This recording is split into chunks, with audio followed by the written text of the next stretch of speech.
Hi students, this is Suresh, Senior Biology Faculty. Hi students, this is Suresh.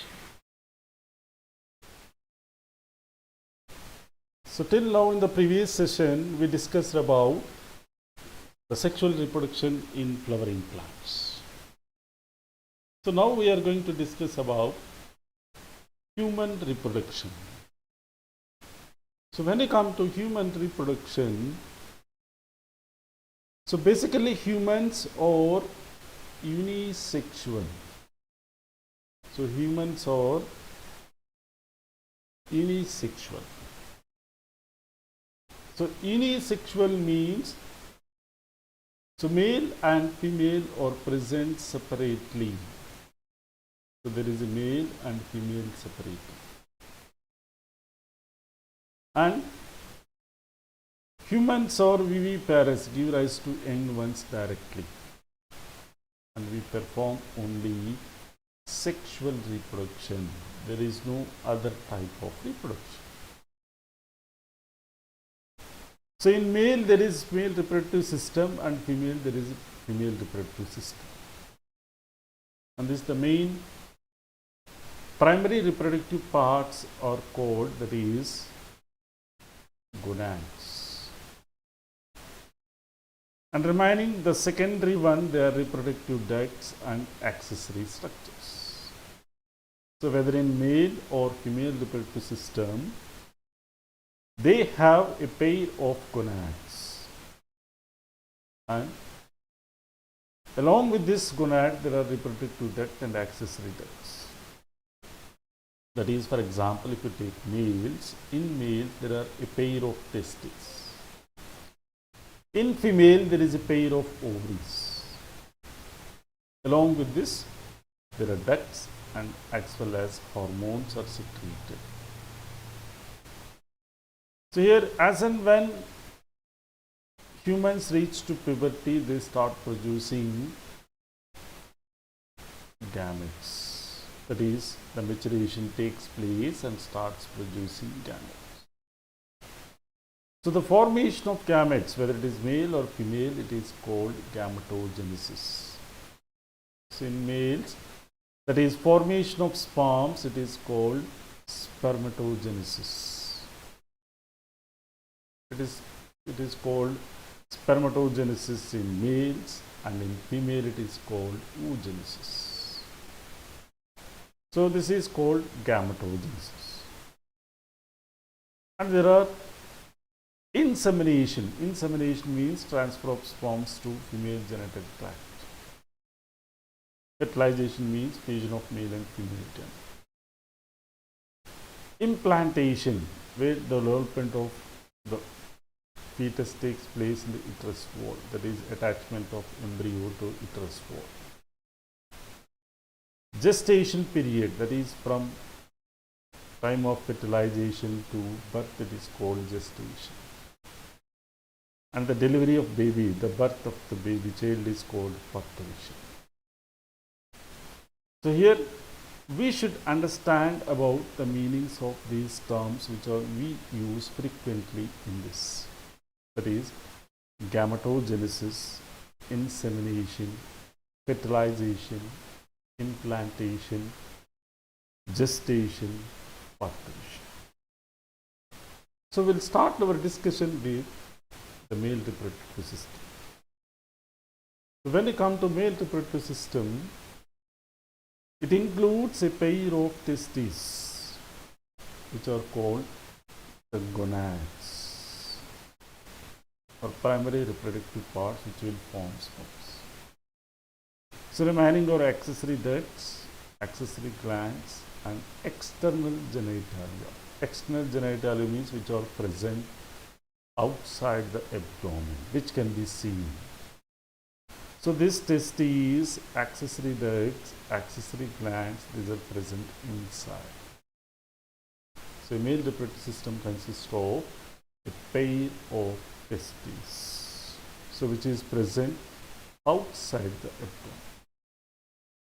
So if you see the diagram very clearly, there are a pair of testes which are present in a black pigmented sac-like structure that is called scrotum.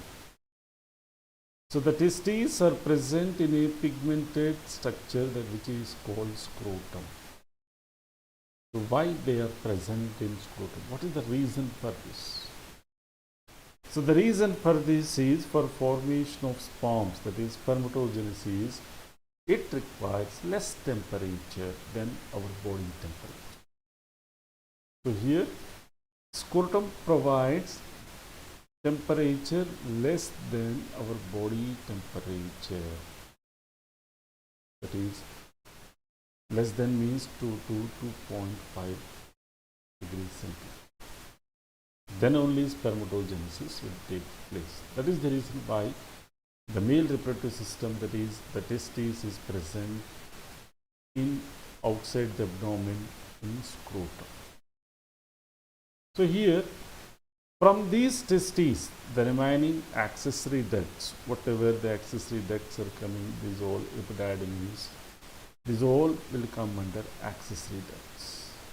And there are many glands associated with this male reproductive system. So we'll start our discussion with the testes. So testes are paired. Paired means they are present two in the male reproductive system. So which will produce sperms as well as hormones. So they are oval in shape and their length is 4 to 5 centimeters, which is 2 to 3 centimeters. And they are situated outside the abdominal cavity in a pouch-like structure that is called scrotum. So what is the function of scrotum? That is to hold the testes as well as to provide low temperature, that is 2 to 2.5 degrees centigrade, which is necessary for spermatogenesis, that is formation of sperms. So testes is covered by a membrane that is called tunica albuginea. So testes is covered by a membrane called tunica albuginea. So now we are going into the inner parts of the testes. Again we are going to the parts of testes. So testes is divided into many compartments, that is each testis is divided into 250 compartments. So each compartment is called testicular lobule. So inside the testes there are again compartments which are called testicular lobules. So inside each lobule there are 1, 2, 3 tube-like structures. They are called seminiferous tubules. That is, in testes there are compartments, and inside the compartments there are 1, 2, 3 seminiferous tubules. So these seminiferous tubules, they play an important role in the production of sperms and in the production of hormones. So this seminiferous tubules has two types of cells. One is called male germ cells, which is also called spermatozoa. Another one is Sertoli cells. What spermatogonia will do is they will form sperms, that is the male gametes. Sertoli cells, they give nutrition to the germ cells. So Sertoli cells are meant for secretion of nutrition and secretion of androgen binding protein and inhibin, which will suppress FSH synthesis. So like this, in a testicular lobule there are 1, 2, 3 seminiferous tubules. So what I am drawing, it is the transsectional view of a seminiferous tubule. So inside seminiferous tubule there are male germ cells as well as the Sertoli cells. And in between the seminiferous tubules, there are few cells which are called interstitial cells or lytic cells. So the space present in between the seminiferous tubule, it is called interstitial space, which contain blood vessels as well as the lytic cells. So what these lytic cells will do? So these lytic cells will secrete the male hormones androgen, in which the main one is testosterone. So here when we are discussing about seminiferous tubule, we will come across three types of cells. Two types of cells are present inside the seminiferous tubule, and one type of cell which is present in interstitial spaces of seminiferous tubule, that is lytic cells. So the function of male germ cell spermatogonia is to produce sperms, and Sertoli cells is to produce nutrition. Lytic cells to produce androgens, that is the male hormones. Okay. So now, from seminiferous tubules, again there are many accessory ducts arise. What are the names of accessory ducts in sequence? That is retitestis, vasa efferentia, epididymis, and vasa efferens. So these seminiferous tubules, they will open into retitestis through vasa efferentia. That is, from seminiferous tubule, that is some seminiferous tubules will get 15 to 20 vasa efferentia. So these 15 to 20 vasa efferentia will open into retitestis. So from this retitestis, a tube-like structure arises, that is epididymis. Only one tube-like structure arises from one testis, that is epididymis. So this epididymis, which forms a narrow tube-like structure, that is vas deferens. So this vas deferens enters into abdomen and forms a loop over urinary bladder. That is, the seminiferous tubule, the vas efferentia, epididymis, these all are present in the testis, that is in the scrotum. So vas deferens, which will enter into abdomen and form a loop over urinary bladder. So here the vas deferens enters into abdomen and forms a loop over urinary bladder. Okay. That is, whatever the vas deferens comes from testes, that is from one side, from one vas deferens comes from the other side of the testes, another vas deferens arises. So which will form a loop over the urinary bladder. That is, this is urinary bladder, urethra. Okay. So ureter and these are urethra. So whatever the vas deferens arises from epididymis, it will form a loop over the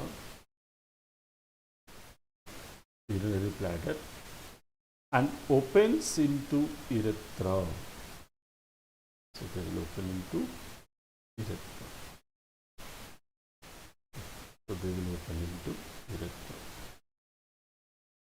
That is, so urethra now it has become a common point. That is, urethra now after this opening, urethra is become a common duct for urine as well as for the sperms. Okay. So this, the vas deferens opens into urethra as an ejaculatory duct.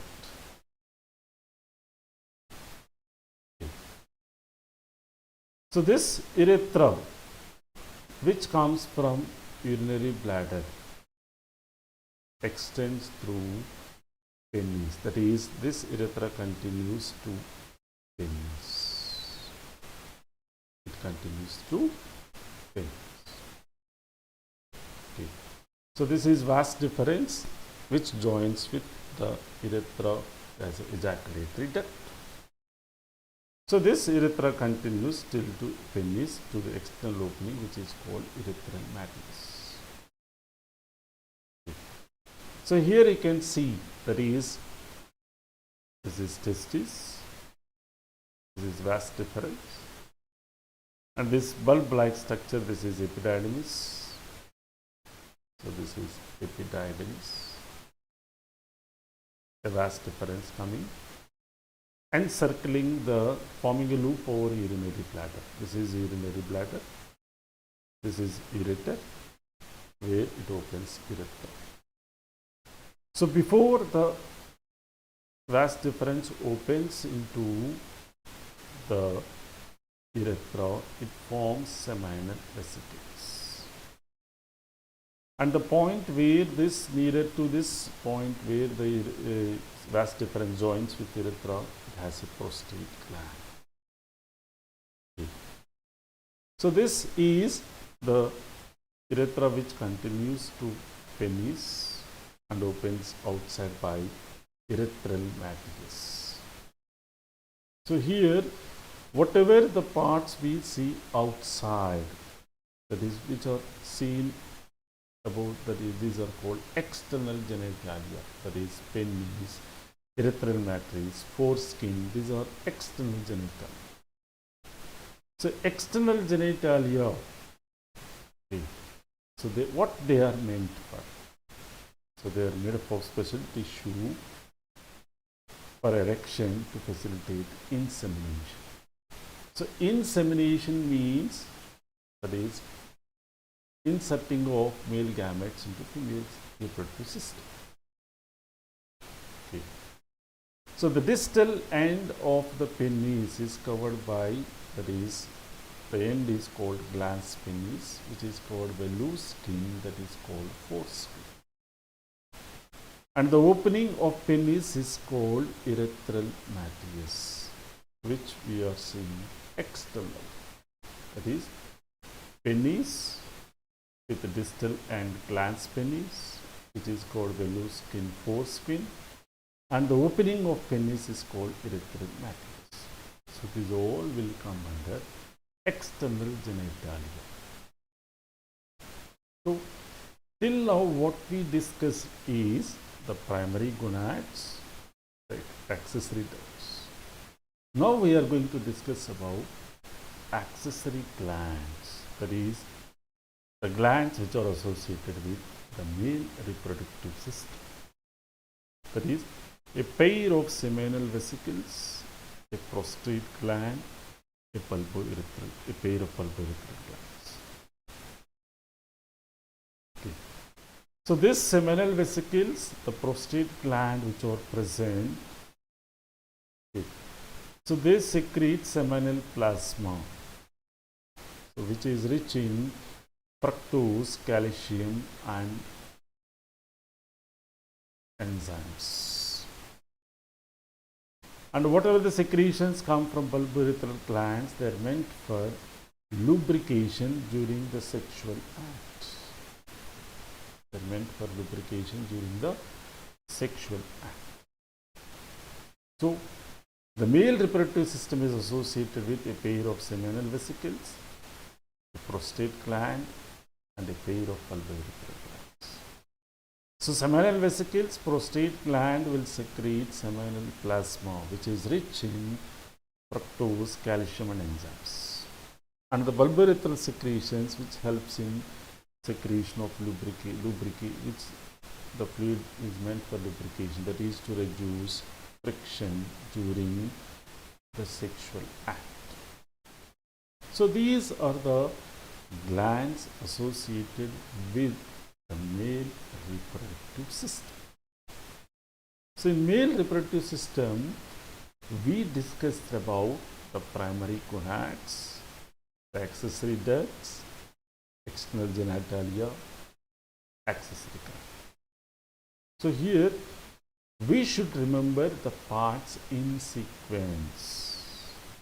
We should start with testes, that is testicular lobules, seminiferous tubules, vasa efferentia, retitestis, vas epididymis, vas deferens. Next, ejaculatory duct, joining with urethra, seminal vesicles. Next, penis, urethral matrix, end of the penis, glans penis, loose skin which covers the glans penis foreskin, and the glands, seminal vesicles, prostate gland, and pulpurethral gland, pair of pulpurethral glands. So we should remember these parts in a sequence. And what are the cells present inside the testes? That is, inside the seminiferous tubule there are male germ cells, Sertoli cells, and in between the interstitial space of seminiferous tubule there are Leydig cells. So now we are going to discuss about the female reproductive system. So in this female reproductive system, so there is parts like ovary, oviduct, uterus, cervix, vagina. These all are present inside the abdomen. So there is no, so these all are present inside the abdomen, which we call it as internal genitalia. So the parts are present inside the abdomen, internal genitalia. So here you are seeing a clear diagram of the female reproductive system, which is present inside the abdomen. So there are a pair of ovaries. It has a pair of ovaries. So above the pair of ovaries, there is a funnel shape, there is a tube-like structure which is called fallopian tube. This fallopian tube is also called oviduct. So this fallopian tube, which will form a funnel-shaped structure over the ovary, this funnel-shaped structure is called infundibulum. So this funnel-shaped structure, infundibulum, has finger-like projections. So these finger-like projections are called fimbriae. The finger-like projections are called fimbriae, which will collect ovum. So the next part after this infundibulum, that is ampulla. Later on, it becomes narrow, which is called isthmus. It becomes narrow, which is called isthmus. That is, if you take the parts of a fallopian tube, infundibulum, fimbriae, ampulla, isthmus. This isthmus joins with the uterus. So uterus is a pear-shaped structure and muscular, which is made up of muscles. And it is supported by ligaments to which it is attached to pelvic wall. Okay. And when you take uterus, there are three layers of uterus. That is the perimetrium. There are three layers of uterus. The outermost layer is called perimetrium. The middle layer is myometrium, which is made up of involuntary muscles. Endometrium, which is rich in blood vessels. Okay. So this endometrium plays an important role in the menstrual cycle, whereas myometrium plays an important role in the parturition process. So uterus has three layers, that is the perimetrium. Outermost layer is called perimetrium. Middle layer is called myometrium. And the innermost layer, that is endometrium, which is rich in blood vessels. Okay. And the uterus not only plays an important role in childbirth, as well as it plays an important role in the implantation as well as during gestation period. So uterus opens into a cavity called cervix, which has a canal, that is cervical canal. Okay. So this cervical canal, along with vagina, it is called birth canal. Along with vagina, it is called birth canal. That is, birth canal means it is a combination of cervical canal plus vagina, which is called birth canal. During the parturition, the fetus comes out through this birth canal. So these all parts are seen inside the abdomen up to vagina. And the parts which are present outside, that is external genitalia, so which has parts like mons pubis, labia majora, labia minora, clitoris and hymen. And there is a misconception regarding hymen. So hymen is the layer which is present covering the vagina. So mons pubis is a fatty tissue which is covered by skin. A labia majora is a folds of tissue which surrounds the vaginal opening.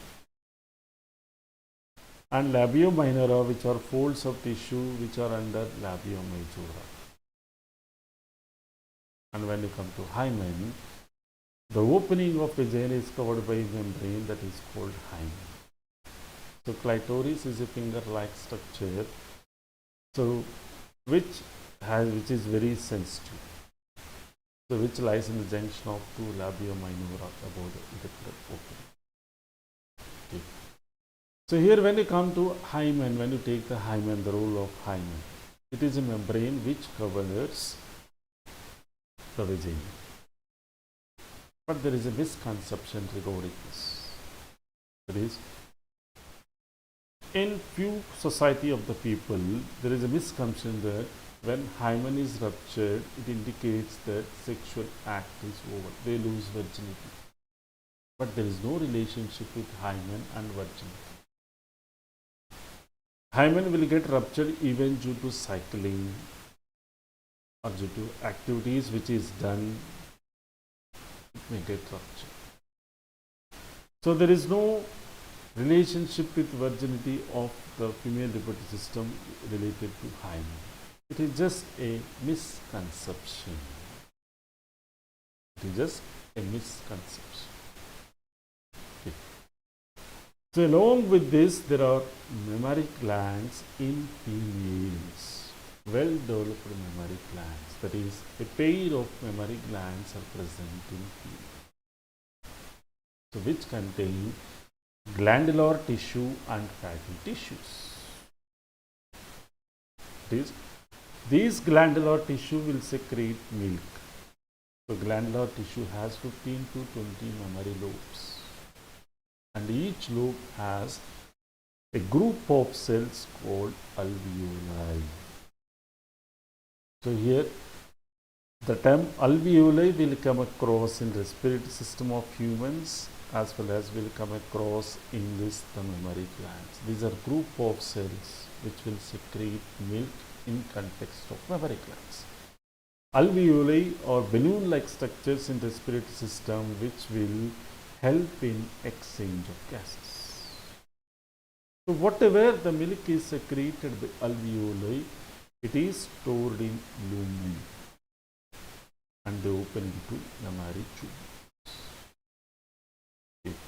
And these mammary tubules open into mammary ducts.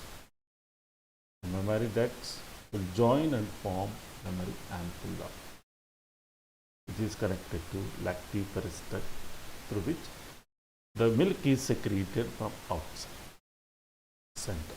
So here, that is, if you take the mammary lobes, first the part is mammary lobes. In mammary lobes, the cells are called alveoli, which will secrete milk. And this milk alveoli open into mammary tubules. Next it open into mammary duct. Next it opens into mammary ampulla, and next lactive peristem, through which nipple the milk is sent. So here you can see the parts where we are seeing that is the mammary lobes which contain alveoli. So they open into, that is the mammary which open into mammary tubules. Next mammary ducts, and they open into the ampulla which is connected to lactive peristem.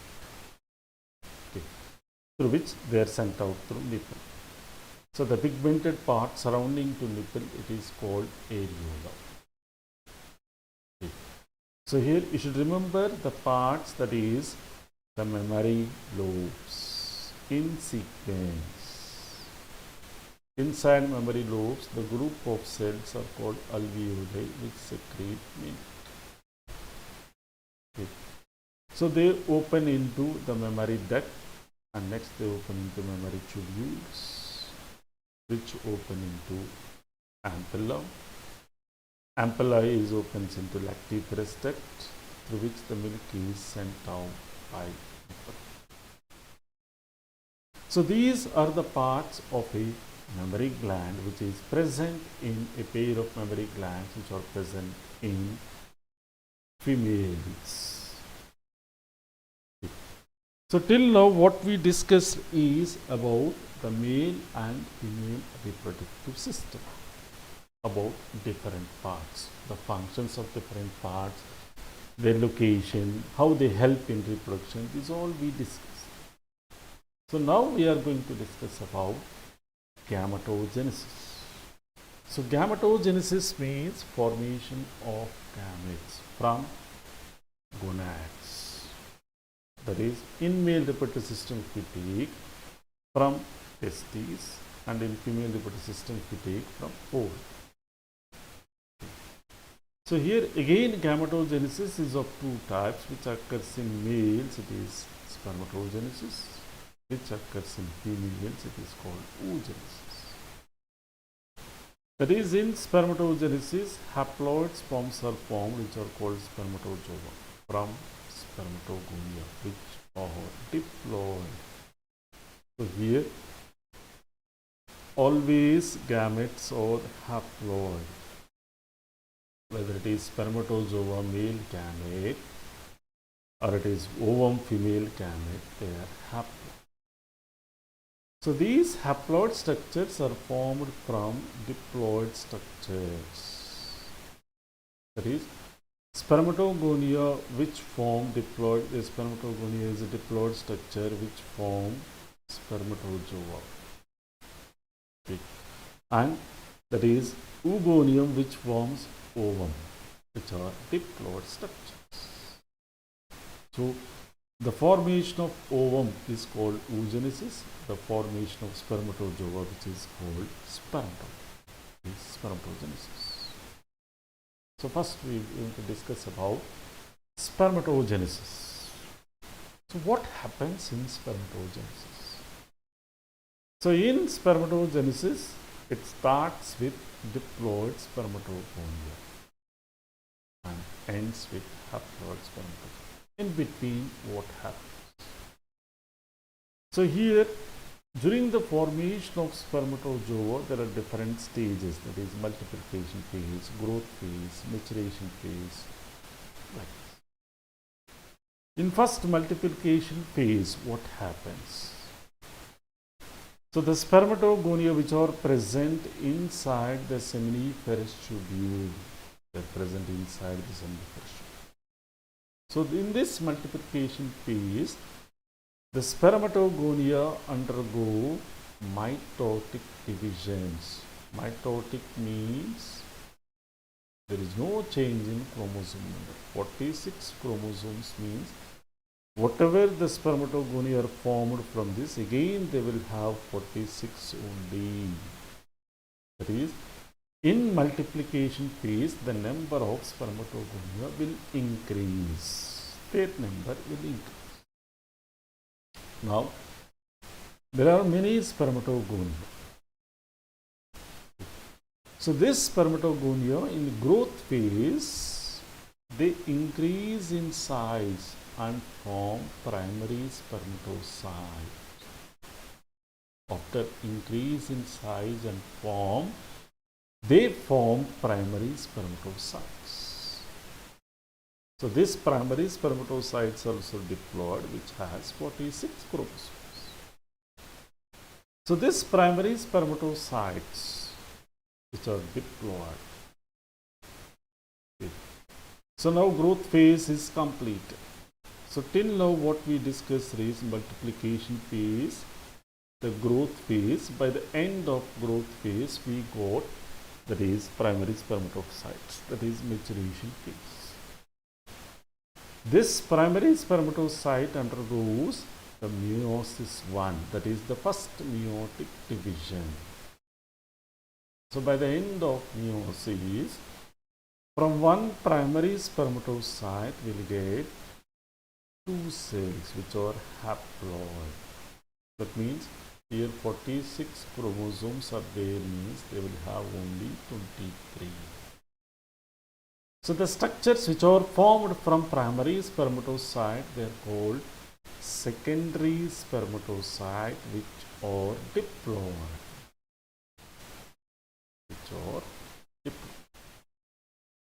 So here from one primary spermatocyte, two secondary spermatocytes are formed on meiosis 1, which are diploid, which are haploid.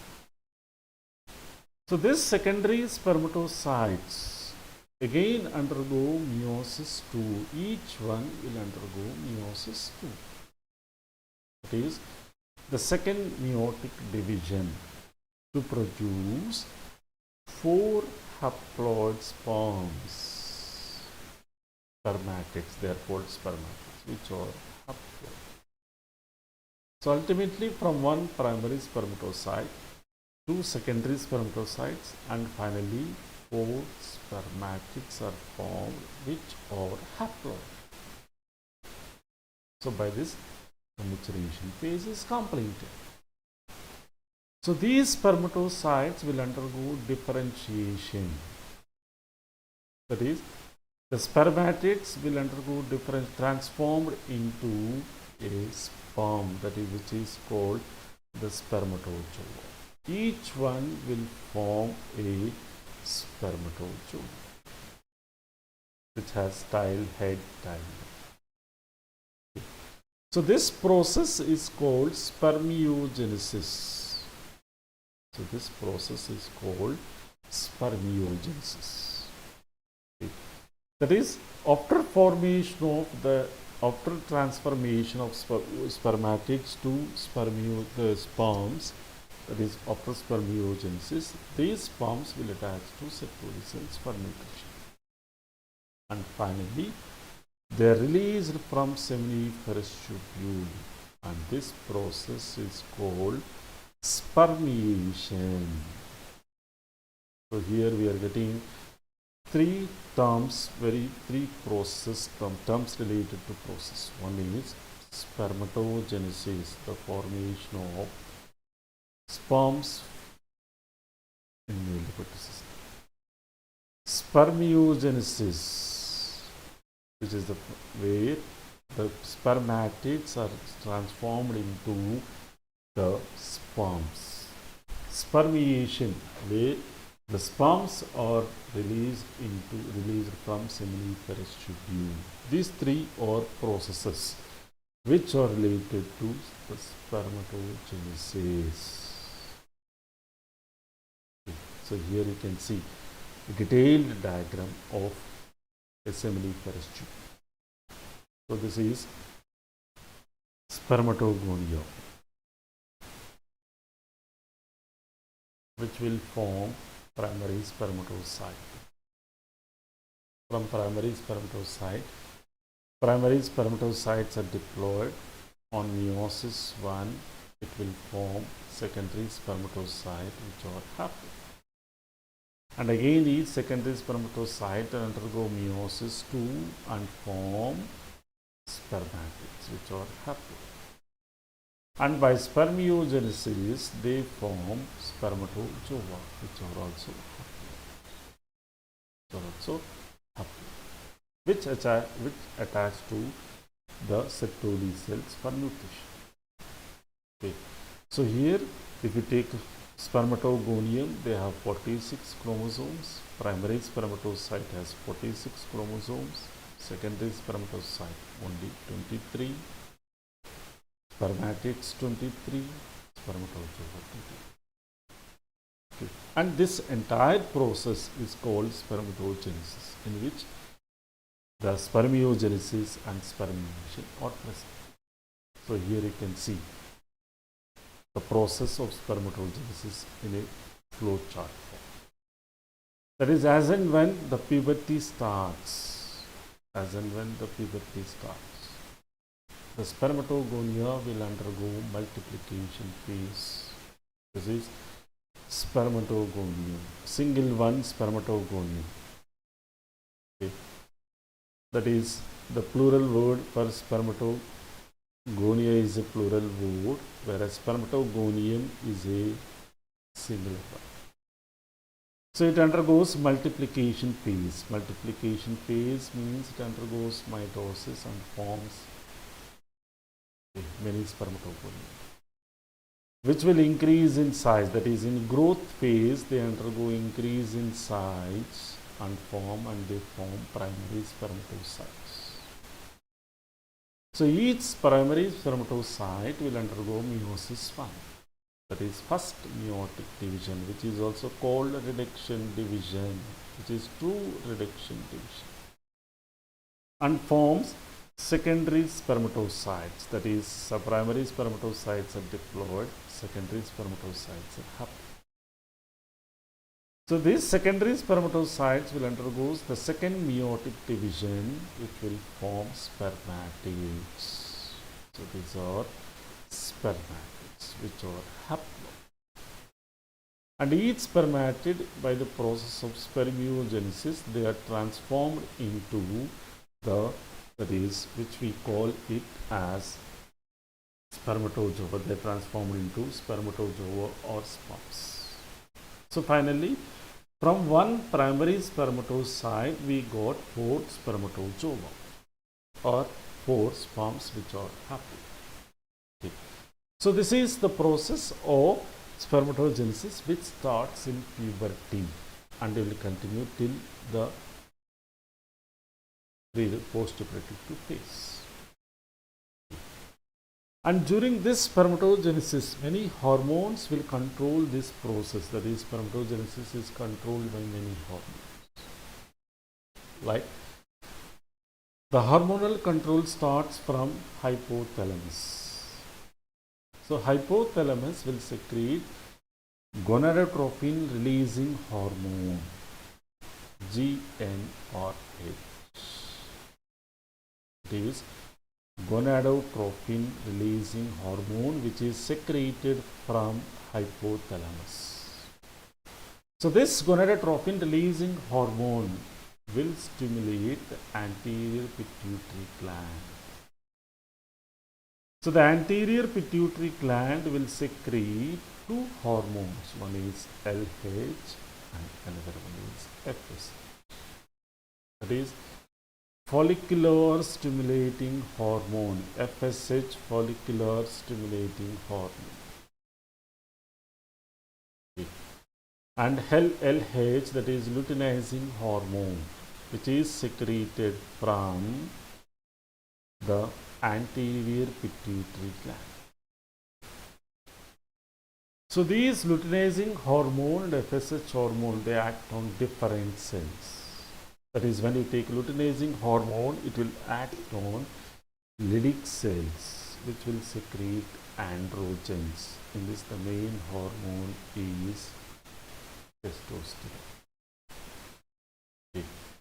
So this testosterone plays an important role in formation of, that is, secondary sexual characters. FSH acts on Sertoli cells, okay, which stimulate, that is, spermatogenesis, as well as it will secrete an hormone inhibin.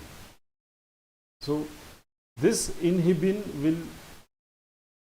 inhibits the secretion of GNH, and automatically when GNH is regulated, obviously the FSH hormone and LH hormone secretion is also stopped. Okay.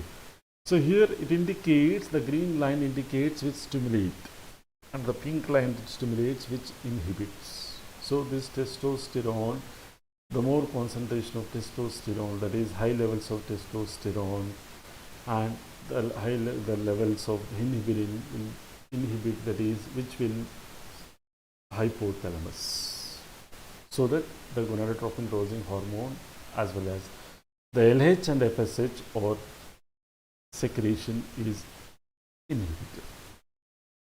So here we are coming across three hormones.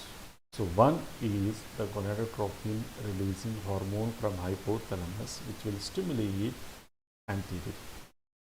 From anterior pituitary, LH and FSH. FSH acts on Sertoli cells, LH acts on Leydig cells. Leydig cells will secrete androgens, testosterone. Sertoli cells will stimulate spermatogenesis as well as they will secrete inhibin, which will in turn inhibit hypothalamus for secretion of genes as well as testosterone. So this is the hormonal control what we are seeing in spermatogenesis. So now we can see the transformation. The transformation means, that is which we call spermiogenesis very clearly, where a spermatid is transformed into a motile male gamete, that is the spermatozoa or sperm. So here you can see a spermatid is a haploid structure with a nucleus, which has two centers. So during the process of transformation, that is during the process of spermiogenesis, it will form a tile which has a flagellum. Along with it forms, that is the middle piece, neck, head, and head which has, that is the acrosome, middle piece which has mitochondria for energy purpose. So tile for swim. So here you can see there is a gradual transformation of spermatid to a sperm, ultimately with head, neck, middle piece and tile. Okay. So this process of spermiogenesis, ultimately we are able to get a sperm, that is a spermatozoa. So spermatozoa has parts like head. Below the head there is a neck which has centriole, middle piece and thigh. So the head is covered by a structure, that is the head is an enlarged end which has nucleus and which is covered by cap-like structure, acrosome.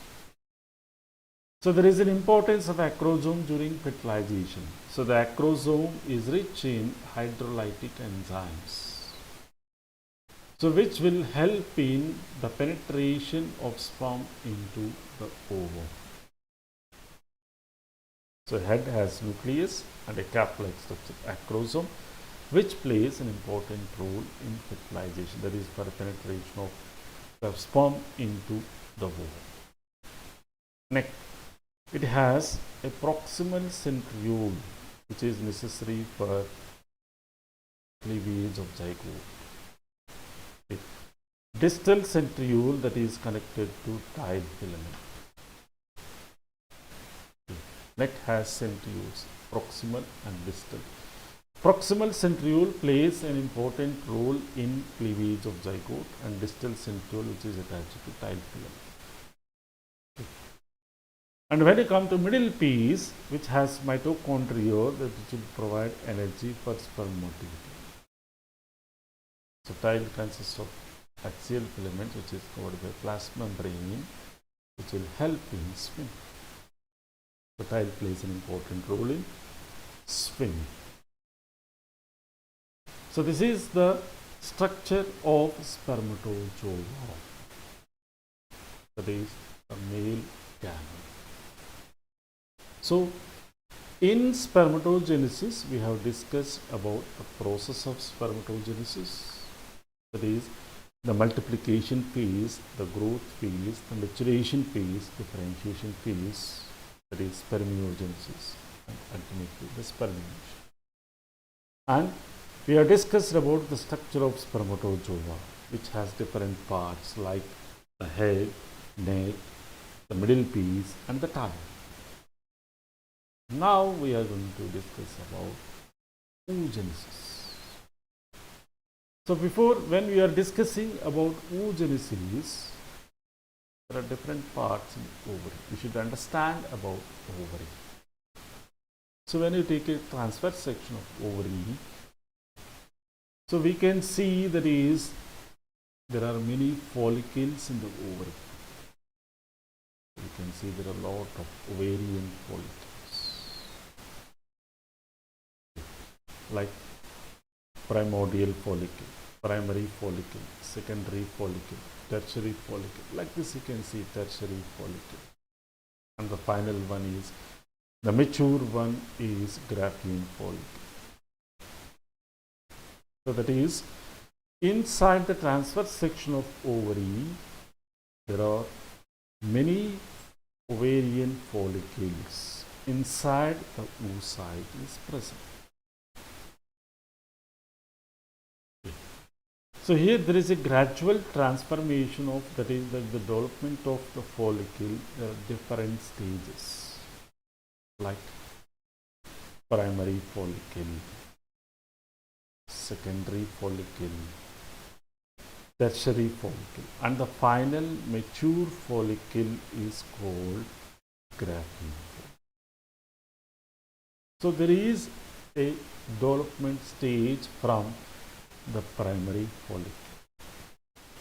So when you take a primary follicle, the primary follicle is surrounded by granulosa cells. That is, if you see the structure of primary follicle, these are granulosa cells which will surround the primary follicle. And when it forms secondary follicle, the layer theca is formed. Okay. So here we'll study what are the different steps in the formation of this ovum. Okay. So here this oogenesis process starts in the females when they are in fetal stage only. It's not like the males in puberty.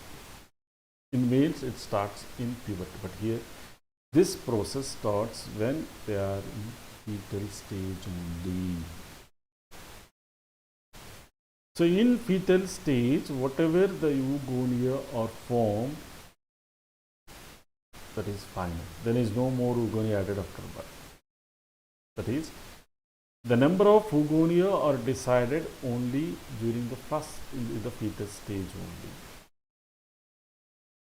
So this oogonia will undergo, that is, divisions, that is, they undergo meiotic division, and they stop at primary oocyte stage. Okay. So this primary oocyte is surrounded by, that is, if you take the primary oocyte, it is surrounded by many granulosa cells. It is surrounded by many granulosa cells. So this primary oocyte along with many granulosa cells, it is called primary follicle. So this is primary oocyte, which is surrounded by granulosa cells. This entire structure is called primary follicle. So at puberty there will be 60 to 80,000 primary follicles. So this primary follicles still surrounded by granulosa cells, and a layer is formed that is called theca. Then it is called secondary follicle. Then it is called secondary follicle, which happens in growth phase. Okay. So this secondary follicle will transform into tertiary follicle. Transform into tertiary follicle. So tertiary follicle, here what is the difference between primary and tertiary follicle is, in tertiary follicle the theca is forms two layers, theca externa and theca interna. And along with this, there is a fluid filled cavity inside this. That is, this fluid filled cavity is called antrum. Okay. And this tertiary follicle, which undergoes the second meiotic division and forms, that is, secondary oocyte and first polar plate. That is, this tertiary follicle still further undergoes the maturation and forms the Graafian follicle. So the mature follicle is the Graafian follicle, which has secondary oocyte and covered. So here, this secondary oocyte, which is present in Graafian follicle, which is released during, that is, ovulation. So that is, if you take the development of follicle, it starts with primary follicle, which is surrounded by granulosa cells. Later on, it is forms secondary follicle, which is surrounded by a theca layer, and next tertiary follicle, still theca is divided and forms a fluid filled cavity antrum. And finally is Graafian follicle, where the secondary oocyte, primary oocyte divides and forms secondary oocyte and a polar follicle.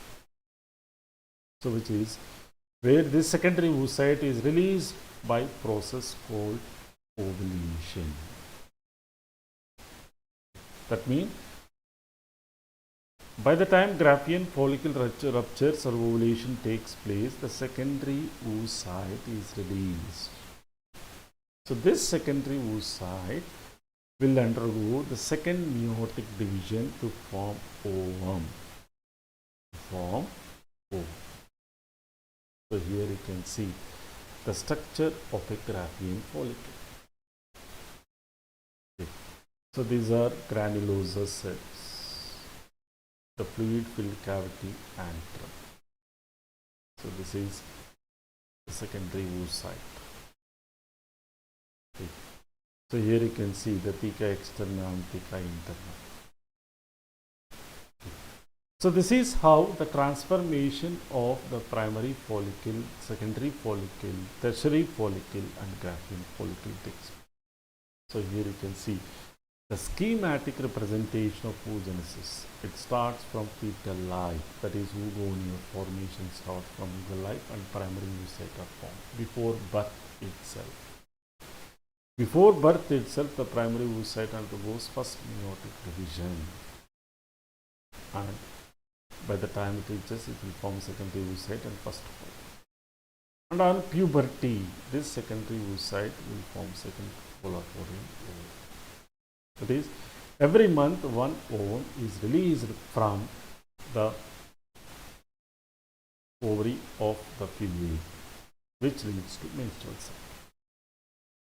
So that's all about the male reproductive system, female reproductive system, and gametogenesis, that is spermatogenesis and oogenesis. I hope you all understood well this process and the parts which are present in male and female reproductive system. Thank you all. We'll meet in the next session.